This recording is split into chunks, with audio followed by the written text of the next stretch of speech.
Hi everybody, it's Colin here from Woodthorpe International. As you can see, the Helix has grown, and I got a great parcel come. Been waiting since about November, and it's getting very close to the start.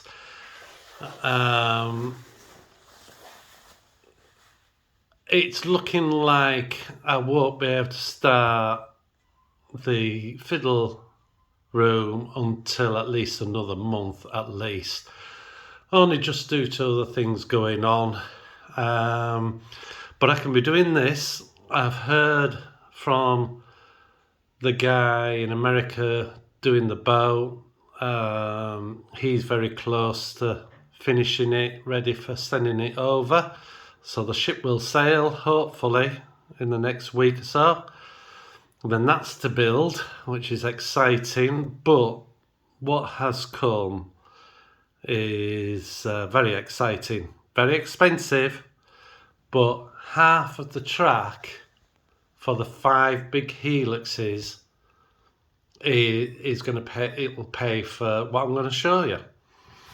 So let's have a look. So this is a box, very well packed.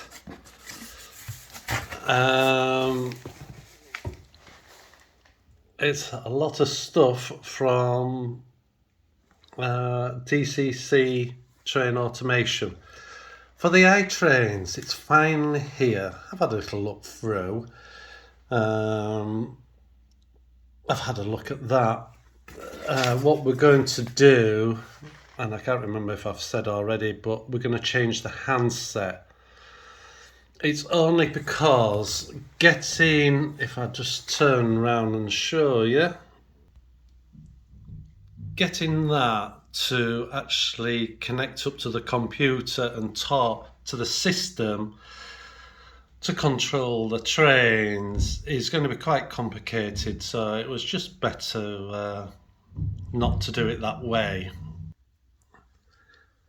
So it'll be a lot easier. Now, what that other handset does, that connects to the box, what it was sat on, Wi-Fi, and then the box talks to the actual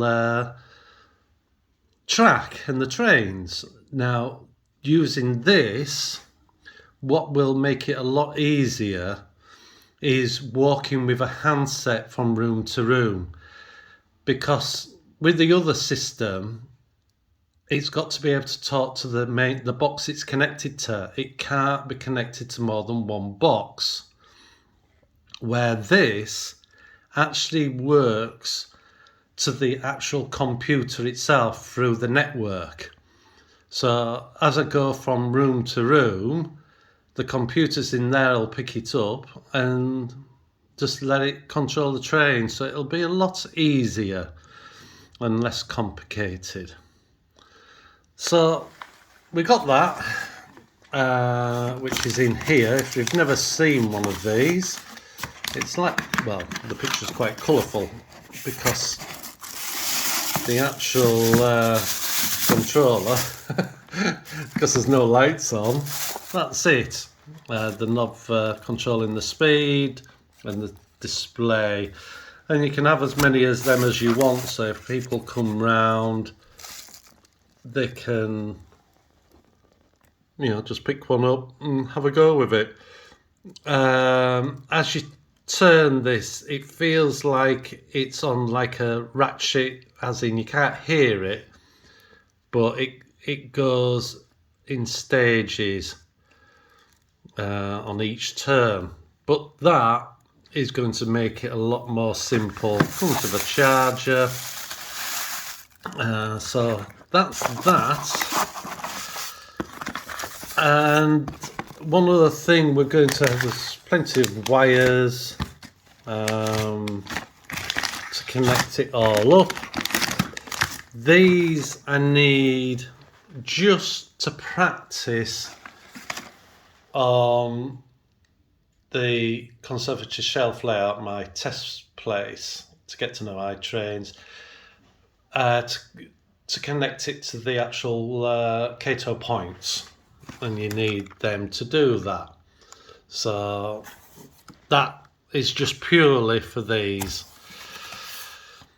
Then there's all sorts of different things.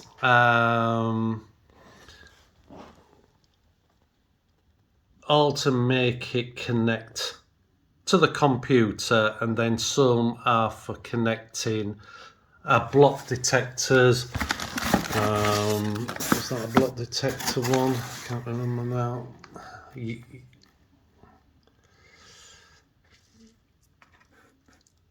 I can't remember what is what. Just let me get it all out, and then I can have a brief look. Right, so this one is what connects to the computer. That then talks to that and does the power to the track. So that controls that bit, and I believe you can add boosters on the bigger you get.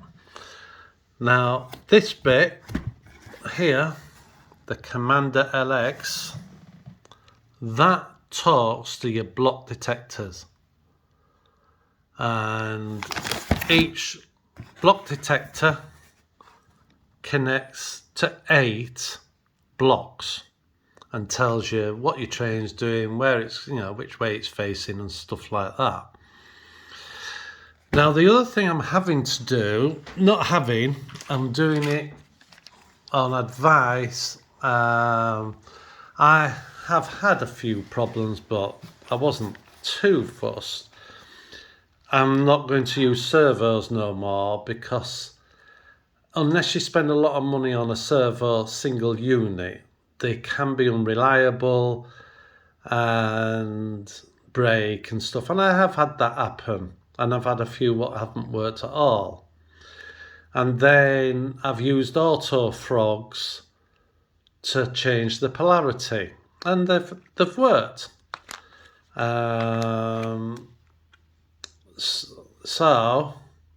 But they did stop working, the polarities on the NCE power cab, because there wasn't enough power in it.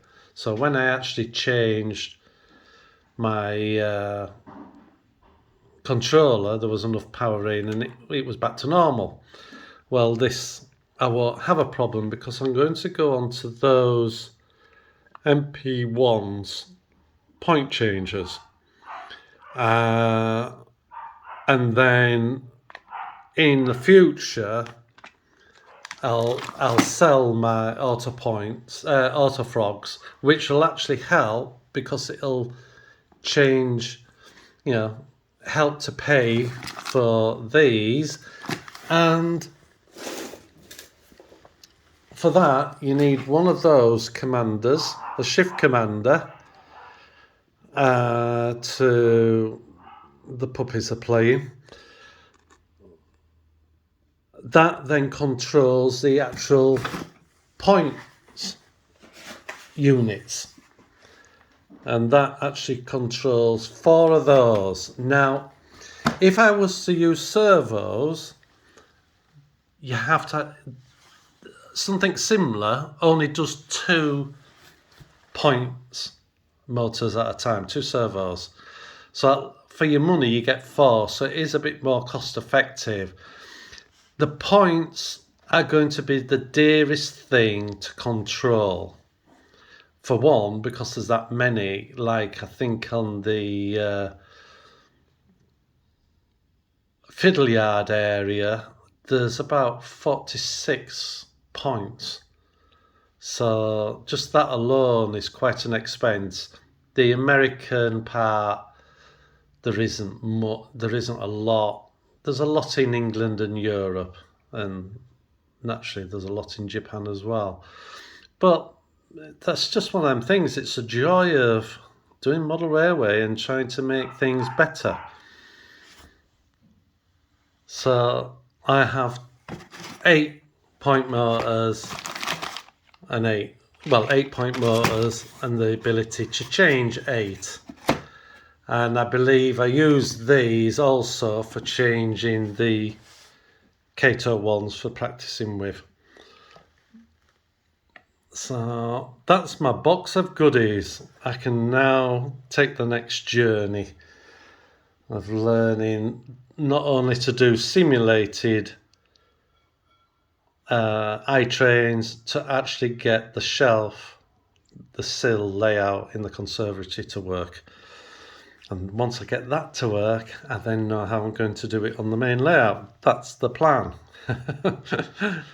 Oh dear, yes. What have I got myself into? But it's going to be fun, learning all about it. Right, what I've got is a digital level, and I've got a 2% slope there. So what I've done is I've set that up to be 0. You can recalibrate it. So because this is 2% rise, the level does angles and tells you the degrees as well, but it doesn't talk about rise. So that's how I've come up with using that and the digital side to be 0. So if I take it to the actual Helix, just one other thing, you've got to do it on something level. And the top I've tested to see if it's level. To know your level is spot on, basically, your bubble has to be in the centre. You see it's not in the centre because it's on a slope. Of the two lines, the better quality levels, the bubble is the same size of the lines, the gap. What you don't want is a small bubble, because if it's too small, you've got to then guess what is middle. So if it touches the lines, it's a bloody good level. But to test it, you put it one way from like it is now, left to right, and you turn it around,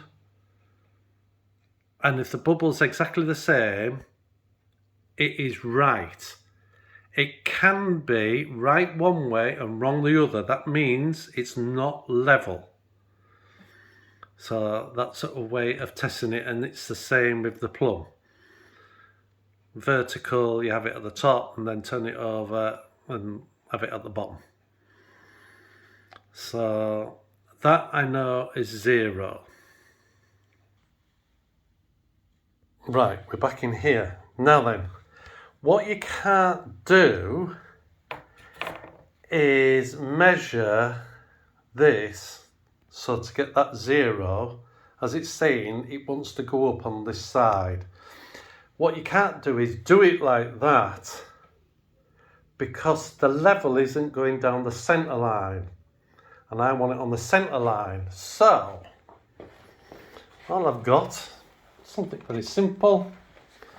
It's a chip box from Batman. It's just short, and then you put that in the middle. So the middle part of the board and the middle distance. Now what I'll have to just do, just move that up a bit because my level won't go underneath it, and because I've not set it yet,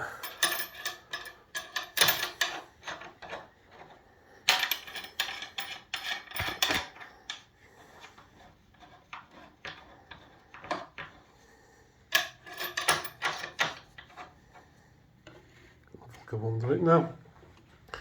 And you want it just to be as near as, damn it, in the centre of the two boards, that way, and the centre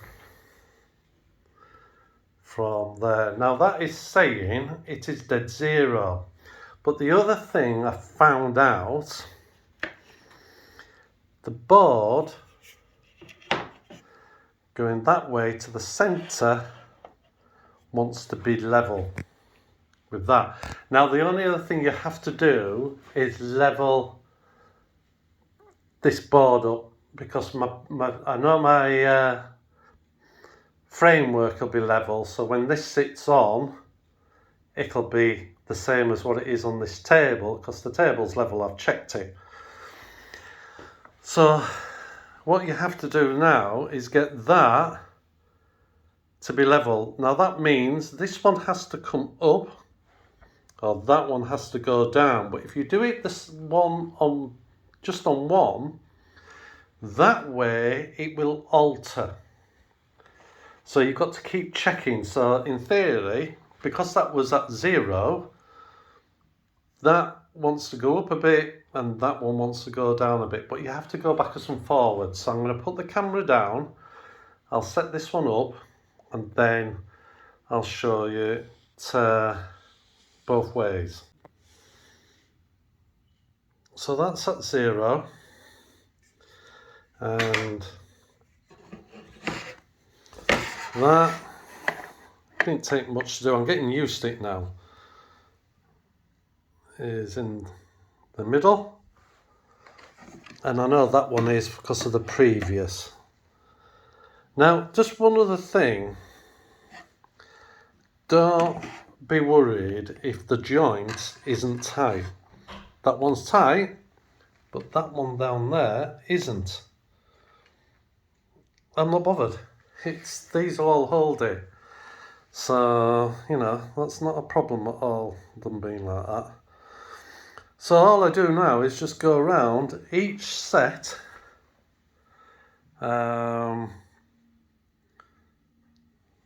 level this way, level that way, or not level but to 0, and I know it will be 2% going up and up and up. So I'll do this one, and then I'll put a bit of track on, and then we'll run that train up to there and then just stop it, and then just keep testing it, and that'll be another level done.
I've got it up to here, and I've got load haul on now, so I'm just going to test the next 2 pieces of track which cover the next 2 stages we've just levelled up.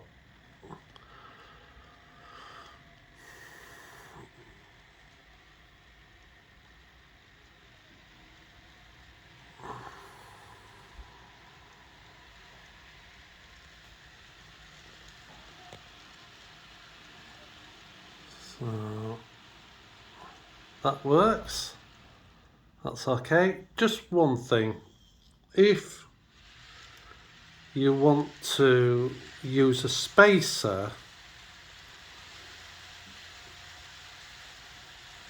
the only issue I have is because I can be maybe 0.1 out, I can get it to 0 and I can put it back on a little bit slightly different and it's 0.1.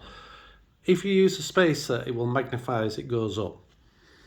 So it's best to just keep going with the level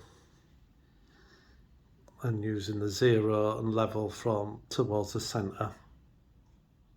Well, the big hairy controller has a new apprentice, a sister, has come to stay as well.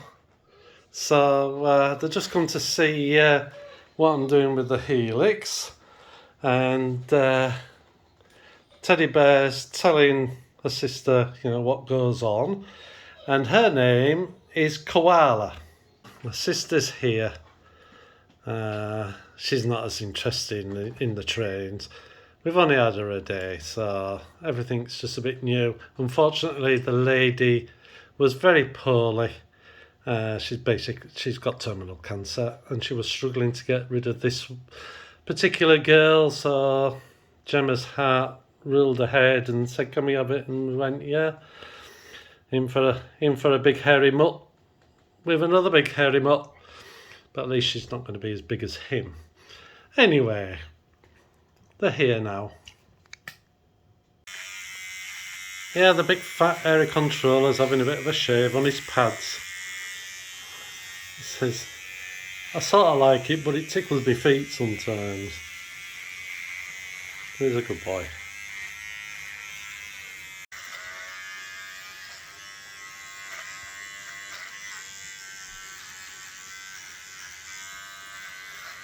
So I just thought I'd see how this 67 does. Pulling 11, it won't pull all 16, but 11 it can do quite happily. So we'll send it up so you can see it go around.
So that's alright.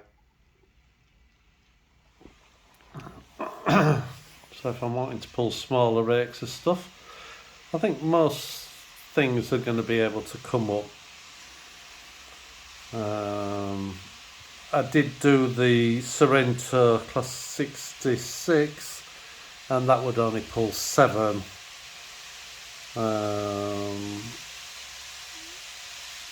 But I wasn't expecting much from that because it's a very old engine, is that one, and it's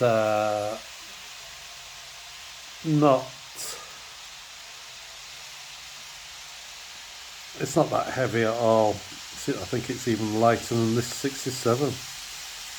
But I have got some Graham Ferrish 66s, and they're a lot heavier. So I'll have to just try one of them.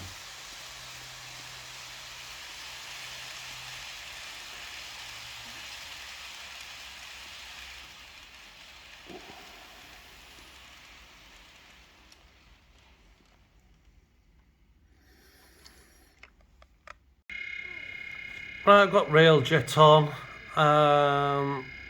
just to show you going on. It does go up. I've tried it, but one thing I was amazed about, how lovely the coupling, close coupling is, but it will go around this 9-inch curve, how the couplings slide and move, so it can go around, which is all well and good, except for the engine and the first coach won't go around because the mechanism on the train only moves from side to side. It doesn't go in and out and give enough gap. Now that would be easy enough to do by putting a longer coupling on, but I haven't done just for the sake of this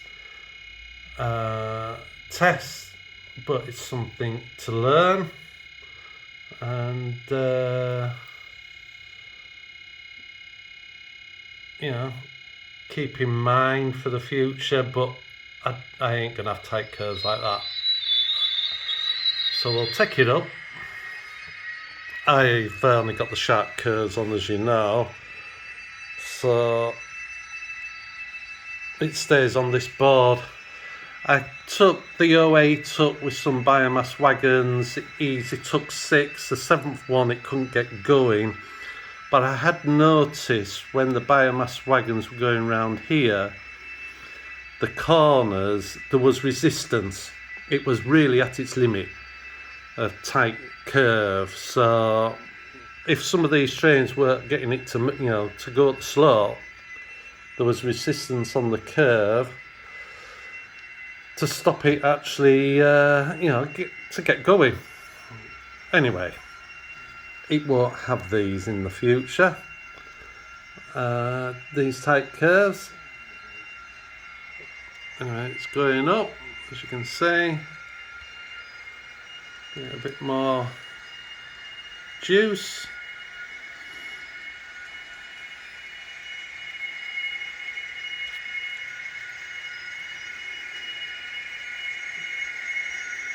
Just for Paul.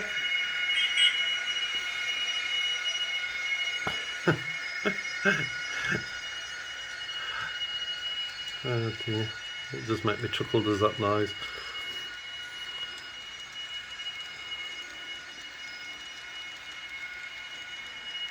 So it's going up again. I've just cut another board, but it started to rain, because I'm cutting it outside. I got it cut, but I didn't get the holes drilled. So at least it's cut. I can get the nuts and washers on down to the height.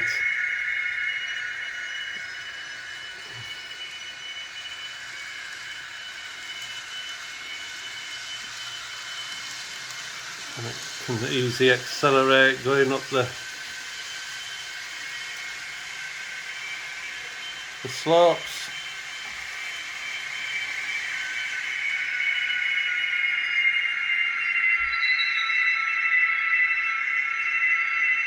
And runs at a nice slow speed if you want even to go up.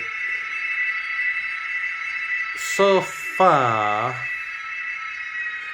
there's roughly 26 foot of track from the start to that point.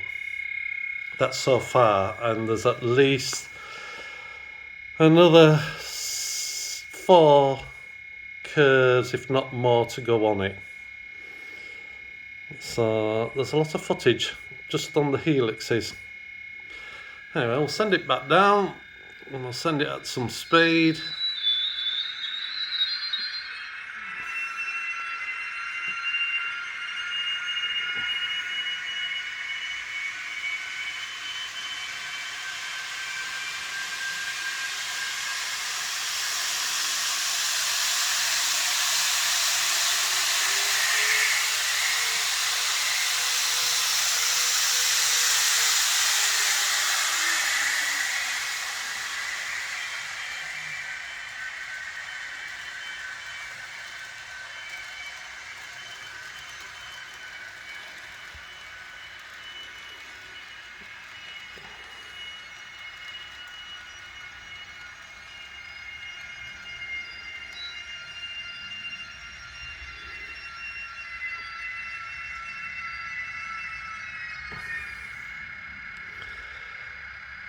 So that's tested, and we knew that was probably going to be alright. So that's another one.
Okay.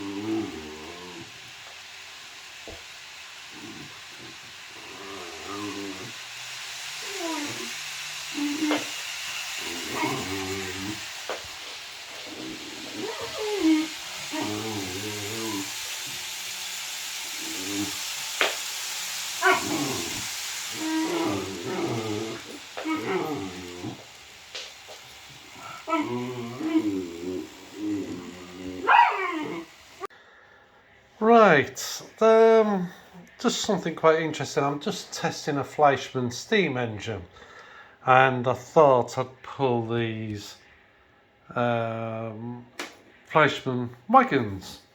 And as you can see, they're just over halfway in length. I think I would say, hold on a minute. Yeah, I've just got two. As you can see, they're just over halfway.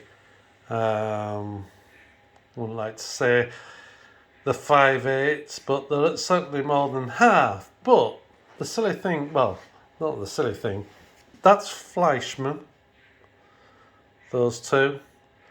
That is the new Revolution Drax Power Station hopper wagon, and then that one is the EFE wagon, made by EFE. Yeah, that one's a JIA wagon. And I've got 16 of the Drax. I've actually got 16, well no, I've got 20 of these. And they actually weigh heavier than those. This one is the lightest.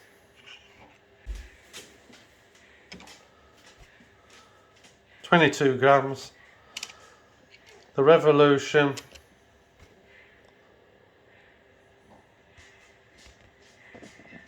£23. And this one, being smaller, 24. Now it's only 1 gram, but it'd be 20 grams more in a full length, and you know, helixes, slopes and stuff like that just makes it hard for these engines to go. But at the moment I am just testing my Fleischmann steam engine to see what that will pull. But I just thought that might be just interesting. I mean, they do feel heavier than that, but there is only 1 gram, but with it being smaller, it just feels heavier. But both, I mean, all three are very, very nice wagons, regardless of the weight. But it's just interesting size, and me doing some testing for my Helix. This is the steam train. It's pulling a couple less than 3 less than the 16 it's got down here, but that's still weighing more than the biomass wagons. It's weighing 13 grams more, so we'll send this up.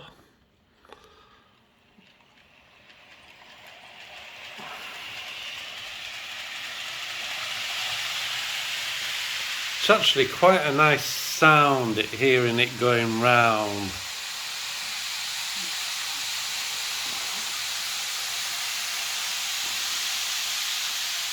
Each level.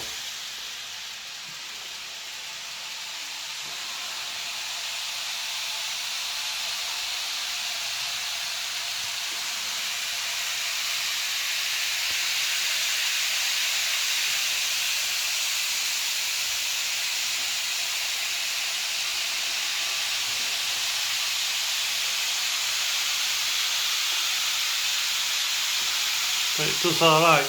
I mean, this steam engine won't be pulling these anyway. It'll be just pulling coaches and not a lot, because I don't know what the number of coaches this would pull anyway yet. I haven't looked into it.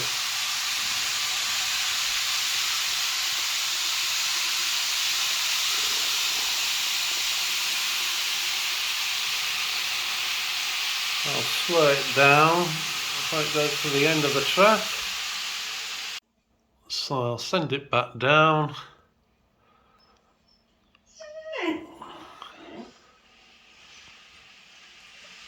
Teddy Bear wanted to disagree with that.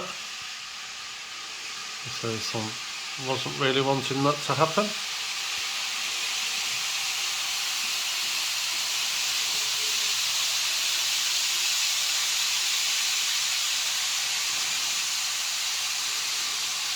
So I hope you've enjoyed this video, and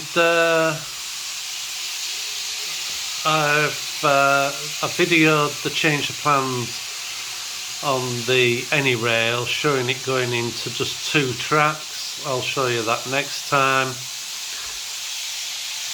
But at least now we can start making, getting ITrains to control the trains on the sill, and that will be a great learning curve. Looking forward to it. And it was very nice of Robert from Robert's Train Set. He says if I needed any help or chat about it, to give him, you know, to get in contact with him, which was very kind of him.